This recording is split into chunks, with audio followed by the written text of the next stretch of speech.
This episode is sponsored in part by our friends at Redis, the company behind the incredibly popular open source database.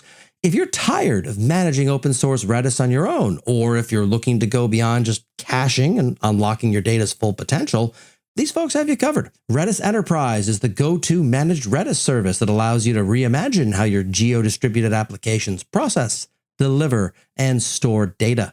To learn more from the experts in Redis how to be real-time right now from anywhere, visit snark.cloud/Redis. That's snark.cloud/REDIS.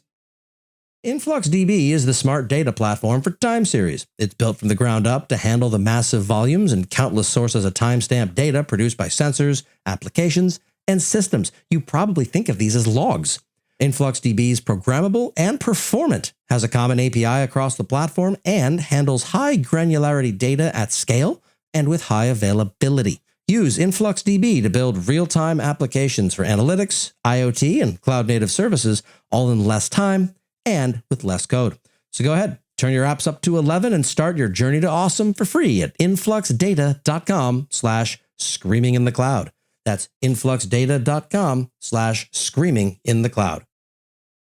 Well, the releases of reInvent are in full swing, and chatter in the Last Week in AWS community Slack over at slack.lastweekinaws.com. Well, it's basically becoming a borderline writer's room for me. There's a video that's up there that you should take a look at talking about the releases that we've seen splattered our way so far. If you can't get enough of my video nonsense, I will be on AWS's Twitch channel today at 2 p.m. trading barbs with some old friends.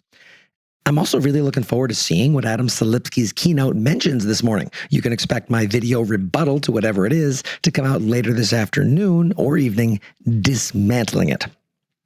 Here are some noteworthy announcements that came out yesterday. I want to be clear here. This is not an exhaustive list. There are lots of places for that.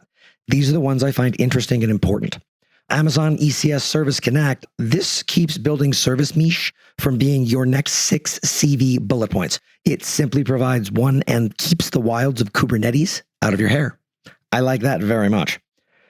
RDS has optimized reads and writes, and not for nothing here, but it's super hard for me to square this enhancement with the absolutely relentless RDS, no, use Aurora messaging that we've gotten from AWS top to bottom for the past few years. But cool, I'll take it. Fully managed blue-green deployments in Aurora and RDS. It's great. It just requires 2 database environments. Well, if I had multiple database environments, then I wouldn't be sweating bullets with every database change now, would I, Patrick? Protect sensitive data with CloudWatch logs. It's a constant best practice to both keep your ass out of the minibar and your sensitive data out of your logs.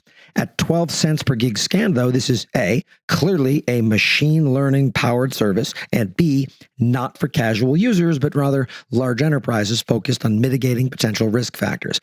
This is fine.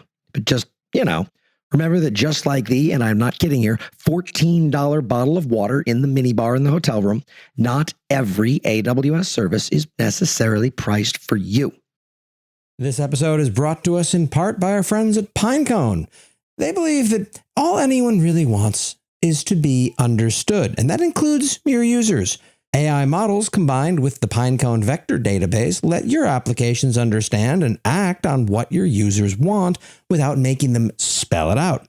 Make your search application find results by meaning instead of just keywords. Your personalization system make picks based on relevance instead of just tags, and your security applications match threats by resemblance instead of just regular expressions. Pinecone provides the cloud infrastructure that makes this easy, fast, and scalable. Thanks to my friends at Pinecone for sponsoring this episode. Visit pinecone.io to understand more. Amazon CloudWatch, cross-account observability. No. Well, yes, this is great. It is for some godforsaken reason not working yet cross-region. So you've got to enable it separately for each and every region that you use. No, Amazon, you were so close.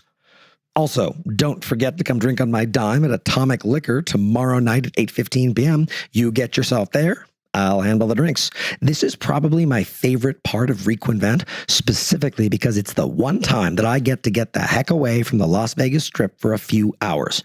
And of course, you're going to want to attend tomorrow afternoon's nature walk in the Venetian Expo Hall, where I lead a group of intrepid explorers on a safari around the vendor booths.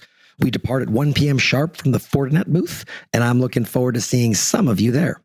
We'll talk soon.